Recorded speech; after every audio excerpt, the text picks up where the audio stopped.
Hingga kini, Nikita Mirzani masih mendekam dalam tahanan akibat kasus yang menjeratnya. Namun, di tengah berbagai pemberitaan kontroversial mengenai dirinya, sebuah kejutan datang dari seterunya, Rasman Arif Nasution. Meski sebelumnya keduanya kerap berseteru, Rasman menunjukkan langkah yang berbeda kali ini. Ia menyatakan niat untuk membantu ibu 3 anak tersebut, bukan untuk memojokkan atau memperburuk situasi. Rasman Arif Nasution mengaku geram dengan berbagai kasus yang melibatkan industri skincare, terutama yang berkaitan dengan overklaim produk, pelanggaran etiket biru, hingga potensi bahaya yang mengintai masyarakat. Menurutnya, kasus-kasus seperti ini tidak hanya mencoreng kepercayaan publik, tetapi juga bisa berujung pada kerugian besar bagi konsumen. Langkah Rasman ini juga memicu reaksi dari berbagai pihak, termasuk pakar hukum Parisman. Parisman menilai keputusan Rasman sebagai tindakan yang bijaksana meski diwarnai kontroversi.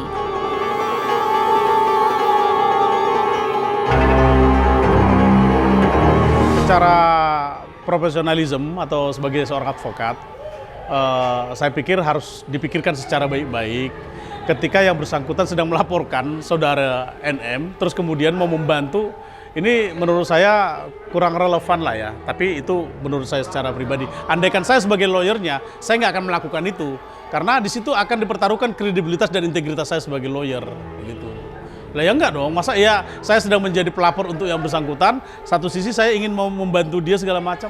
Ya, tapi kalau memang saudara Bang Rasman ini mempunyai satu argumentasi yang lain tanpa memperhitungkan integritas dan kredibilitas beliau, itu hak yang bersangkutan. Tapi andaikan itu saya nggak akan melakukan itu. Adapun kaitan dengan saya dan dia, urusan saya mau bertemu, saya ulangi lagi. Itu ada hal yang berbeda. Saya ingin mencari titik temu dari, ya ingat ya, dari kisruhnya. Titik temu bukan berdamai, titik temu untuk mencari mata rantai, benang merah, siapa, berbuat apa, itulah yang ditindak dalam kisruh dunia skincare saat ini.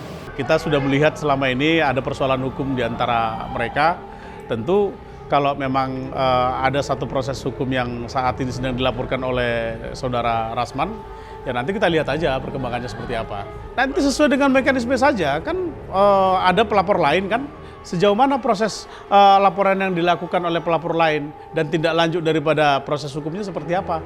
Apakah memang juga kembali harus diperiksa, ataukah kembali mungkin harus ditahan, atau kembali mungkin harus dijadikan tersangka? Itu sah-sah saja kan, artinya ketika seseorang sudah ditahan, terus kemudian ada proses hukum laporan lain. Apakah maksudnya terus kemudian karena yang bersangkutan sudah ditahan, terus proses hukum lain tidak berjalan? Ya nggak begitu. Kan laporannya kan berbeda. Pastinya kalau bersamaan tidak.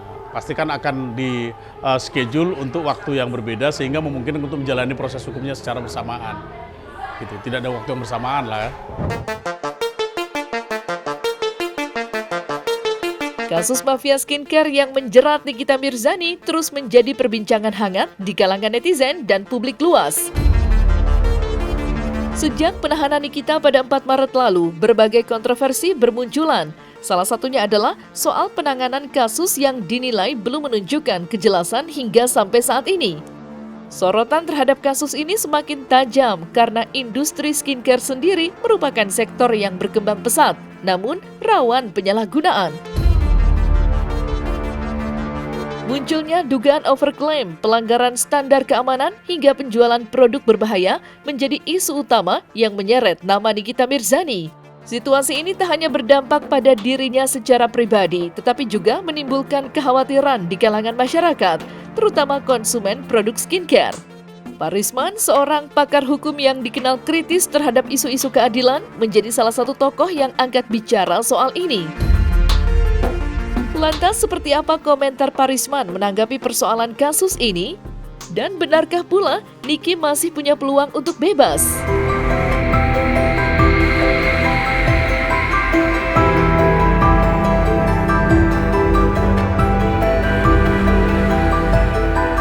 Jadi kalau memang diduga mengarah adanya TPPU atau tindak pidana pencucian uang, tentu apa-apa saja yang terkait ya terhadap saudara NM, baik itu sifatnya transaksi keluar masuk dan lain-lain, menurut pemikiran kami bahwasanya ada kewenangan penyidik ya yang dimana untuk mencoba membuat terang persoalan ini jika dimungkinkan ada dugaan itu. Kalau memang tidak ada dugaan itu, lantas ya mungkin penyidik nggak punya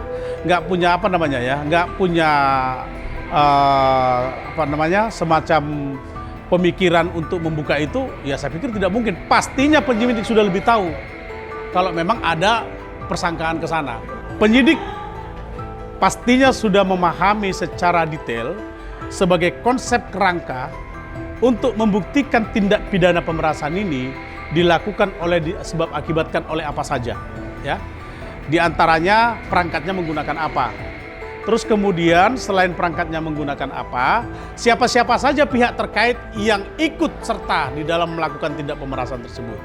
Antara lain adalah siapa saja yang menikmati apabila memang tindak pemerasan itu sudah terjadi.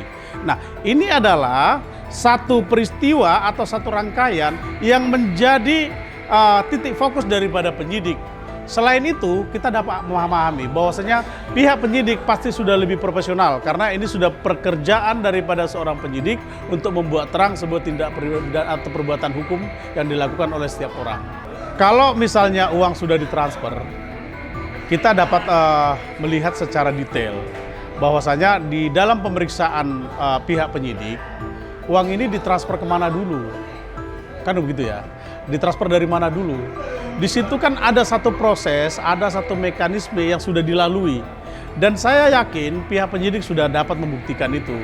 Kemana arah transfer daripada uang tersebut. Ditahan 20 hari ke depan ini adalah mekanisme yang menurut kita adalah tidak ada perbedaan dengan yang lain. Sehingga siapapun orang yang memang melakukan satu perbuatan pidana, kalau memang sangat diduga akan membuat satu proses menjadi lebih sulit dan lain-lain atau diduga akan adanya satu perbuatan-perbuatan yang mempersulit kinerja kepolisian, penahanan ini kan sifatnya adalah untuk mempermudah pihak penyidik untuk melakukan pemeriksaan lanjutan. Jadi tidak ada perbedaan, sama saja siapa saja. Kita tidak mau berandai-andai ya soal itu ya, karena tentu kita nggak mau juga mencoba mendahului keputusan daripada penyidik. Pastinya penyidik akan lebih memahami bagaimana konteks untuk membuat persoalan ini menjadi terang dan akhirnya menjadi P21. Itu nanti silakan saja bisa dicoba konfirmasi kepada penyidik lah.